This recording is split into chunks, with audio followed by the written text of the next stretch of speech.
BNP দ্বিচারিতা করছে। একদিকে BNP গত পরশুদিন সংস্কার কমিশনে গিয়ে বলে এসেছে যে বিএনপি চায় আগামী জাতীয় নির্বাচনে আওয়ামী লীগ অংশগ্রহণ করুক। আবার গতকাল বিএনপির মহাসচিব মির্জা ফখরুল ইসলাম আলমগীর তিনি বলেছেন যে আমরা চাই না শেখ হাসিনা আবার দেশে ফিরে আসুক।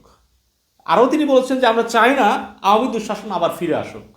দেখেন, গত পরশুদিনের ওই সংস্কার কমিশনে গিয়ে তাদের বলে আসা যে বিএনপি চাই আওয়ামী লীগ জাতীয় নির্বাচনে অংশগ্রহণ করুক, আর মির্জা ফখরুল ইসলাম আলমগীরের এই গতকালকের যে বক্তব্য জাতীয় যে আমরা চাই না শেখ হাসিনা দেশে ফিরে আসুক, আমরা চাই না আওয়ামী দুঃশাসন বাংলাদেশে আবার ফিরে আসুক, তাহলে আপনারা কেন চাচ্ছেন যে আওয়ামী লীগ নির্বাচনে অংশগ্রহণ করুক?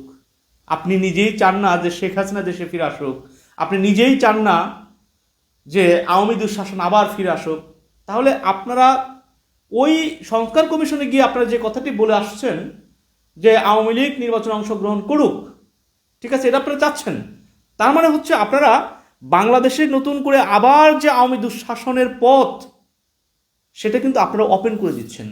আওয়ামী লীগকে পুনর্বাসন করার যে চেষ্টা সেটা কিন্তু আপনারাই করে যাচ্ছেন, যে আওয়ামী লীগ নির্বাচনে অংশগ্রহণ করলে তারা যে আবার নতুন করে বাংলাদেশে পুনর্বাসিত হবে সেটার পথটা কিন্তু আপনারা উন্মুক্ত করে দিচ্ছেন। আবার আপনারা আরেকবার বলতেছেন যে আপনারাই চান না শেখ হাসিনা দেশে ফিরে আসুক, আপনারাই চান না আওয়ামী দুঃশাসন দেশে ফিরে আসুক। তার মানে এখানে আপনাদের দ্বিচারিতায় এদেশের জনগণ কিন্তু বুঝতে পারছে।